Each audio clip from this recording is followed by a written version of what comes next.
Haas Automation. Today, I'm joined by Don Earl. Don heads up the group of engineers that developed a brand new coolant refill option. He's going to tell us all about it. Why did you guys choose to focus on this particular kind of system? That's a good question. We went into a lot of our customer shops and we looked at the methods that they were using to maintain their coolant tanks. And what we found was a wide variety of processes that they were using. Most of them were very time wasting. So what were they doing then? Well, they were mixing coolant sometimes at a station that was away from the machine, carrying buckets back to the machine full of coolant, adding the coolant to the tank, making a mess, that kind of thing, then cleaning the mess up. Right, wasting a lot of time when they should be in front of the machine, probably doing some machining. Exactly, right. Exactly. What we decided was that we could come up with a way and a mechanism to mix the coolant for the customer right at the machine. And also automatically, that's right. And keep the coolant tank filled to the proper concentration level. That's great. Can you show us how it works? Yeah, let's take a closer look. Yeah, it couldn't be simpler, Andrew. So here's the system in its entirety right here. It hangs on the back of the coolant tank and it integrates with the existing handle.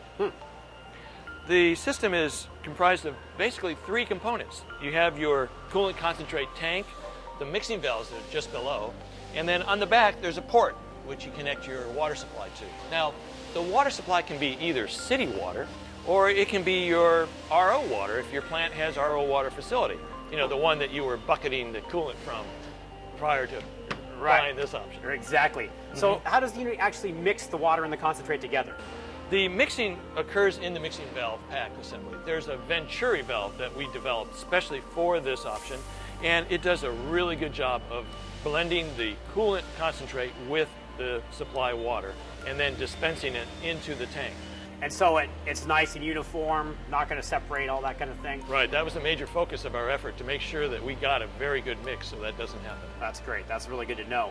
So what if I have a particular kind of concentrate that I'm familiar with using? Can I use that same concentrate in this system? You can. You can use any concentrate that's on the market today. There's a calibration process that you do one time on the initial setup of the system that allows you to use different viscosities of concentrate and different line pressures that are coming in from your supply. Is that calibration process pretty easy to do? It's a very simple process and it's a one-time deal that you do initially, and then after that it's automatic. That's great. So I can't help but notice that this coolant tank doesn't have any coolant in it. Can we use this system to actually fill the tank? We can. We should do that. Let's go make some coolant. Cool. Well, Andrew, let me show you where the coolant refill option is in the control. It's located in current commands in the maintenance page, okay, the lower half. So probably the first question anyone's going to ask is, how do I set my concentration? Yeah. Here you can see we have it set to 5%. And to change that, it's a simple one button click. You can change that anywhere from 0 to 10%. That's great. That's very helpful because when you have different conditions in the shop, say in the summer where it's very hot, you have a high rate of evaporation, you'll want to lean the tank out to compensate for the fact that the evaporation is causing the concentration level to rise. If you're cutting aluminum application and you have a lot of coolant carryout, you may want to raise that back up to your 5 or 6% or wherever it is that you're running the coolant normally. So you can just make those adjustments on the fly? Absolutely. You use your refractometer to watch your concentration change, and to compensate for that, make changes here at the control.